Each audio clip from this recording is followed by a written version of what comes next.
রাতের অন্ধকারে মহিলাদের ডেকে আনার অভিযোগ, বিস্ফোরক অভিযোগ। স্বনির্ভর গোষ্ঠীর মহিলাদের দিয়েই ডেকে পাঠাতেন শিবু। বাচ্চাদের ডাকা হতো, বাড়ির পুরুষদের ডেকে নিয়ে যাওয়া হতো এবং রাতের অন্ধকারে মিটিং এর নাম করে মহিলাদের ডাকা হতো। কেন তাদেরকে রাতের বেলায় ডাকা হতো? কি কুকুর যখন রাজ্য চালায়, শেয়াল দিয়ে মেয়েদের খাওয়ায়, তুমি আমি সব ঠান্ডা ঘরে অথবা থাকি ফ্যানের হাওয়ায়।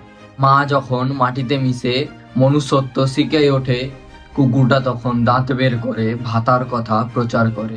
ভালো ভালো বৌজি, কম বয়সী বৌজির সব নাম্বার দিতে হবে, যেতে হবে, কম বয়সী বৌদের সব যেতে হবে ওখানে। ওরা যখন ডাকবে মোটমাট ওদের কাছে গিয়ে থাকতে হবে। সবার বাড়ি সবার ফ্যামিলির সঙ্গে কিছু না কিছু হয়েছে। আমার স্বামী একটা বিএলআর অফিসে কাজ করতেন, আমার হাজব্যান্ডকে মেরে মারলো, খুব মারার পরে আমাদেরকে রাত্রে করে মিটিংয়ে যেতে হবে। কিন্তু আমি বলছি না, আমরা মিটিংয়ে যেতে পারবো না, যার জন্য আমার হাজব্যান্ড আজকে এখানে থাকতে পারলো না। প্রত্যেক দিন ডাকবে, মারবে। এখন আমার হাজব্যান্ড কলকাতায় সেখানে কাজ করে। মিটিং কি মিটিং জানো না? হ্যাঁ, হ্যাঁ,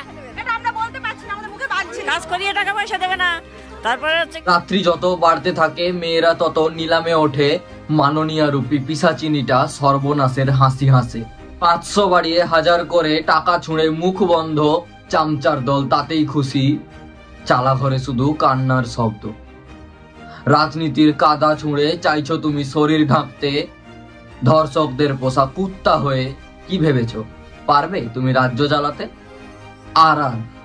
আর ওই পুলিশ নামক নপুংসক পুষে যারা রোজ মুজরা নাচে, দেখবো এবার কিভাবে মা বোনদের থেকে বাঁচে।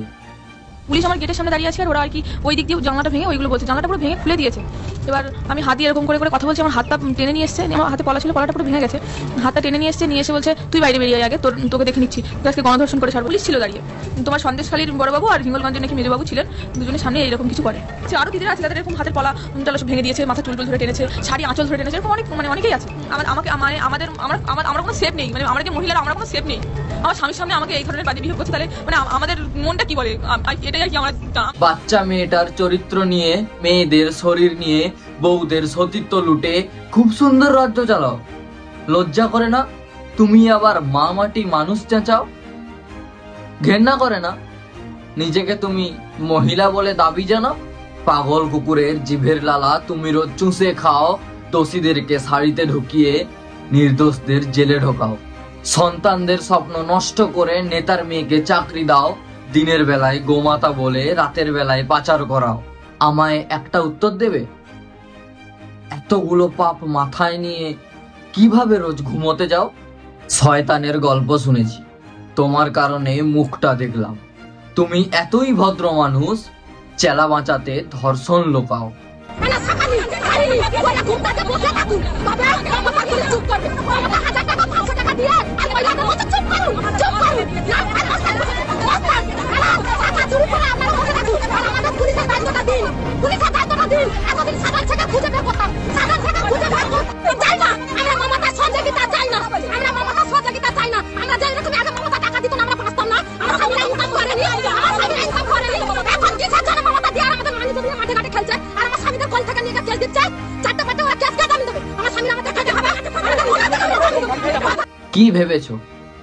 কি ভেবেছো মুখ খুললেই খুলি ওড়াবে, সামনে এলেই জেলে ঢোকাবে, আর তোমার ওই পোষা নেড়ি কুত্তারা মহিলাদের ছিঁড়ে খাবে? অনেক হলো রাজকার্য, এবার তুমি তৈরি হও। কান পেতে ওই চিৎকার শোনো, রাজা রাজা তোমার কাপড় সামলাও। আর তোমরা যারা ভাতার লোভে জিভ বের করে চটি চাটছো, খাওয়ার থালা ধুইনি আমি, বাকি খাবারটা খেয়ে যেও। অনেকদিন চুপ থেকেছি, কষ্ট হচ্ছে বুকের ভেতর। বাড়িতে মা আর দিদি আছে, কেঁপে উঠছি, কেটে যাচ্ছে ঘুমের ঘোর। এই স্বাধীনতা মানি না আমি, মুখে মুতি ওই রাজাদের, নিজের কাপড় পরিষ্কার রেখে যারা ইজ্জত লোটে প্রজাদের। এই স্বাধীনতা মানি না আমি, থুতু ফেলি ওই রাজাদের গায়ে, উত্তম শিবু কুত্তা পুষে যারা মায়েদের কাপড় খোলে। এই স্বাধীনতা মানি না আমি, ধিক্কার জানাই ওই প্রশাসনকে, মানুষের টাকায় বাচ্চাকে খাওয়ায় আর লেজ নাড়ে মন্ত্রীর হয়ে। এই স্বাধীনতা মানি না আমি, কষ্টে মরি রোজ রাতে, ধর্ষিতা যেখানে চরিত্র হারায়, ধর্ষক যেখানে মুখ ঢাকে। আমি মানি না এই স্বাধীনতা, আমি মানি না। সবশেষে বিদ্রোহ হোক, আওয়াজ উঠুক, কেঁপে উঠুক 14 তলা, অনেক হয়েছে নিপীড়ন, এবার আমরা দেব যন্ত্রণা। এবার আমরা দেব যন্ত্রণা, বিদ্রোহ হোক।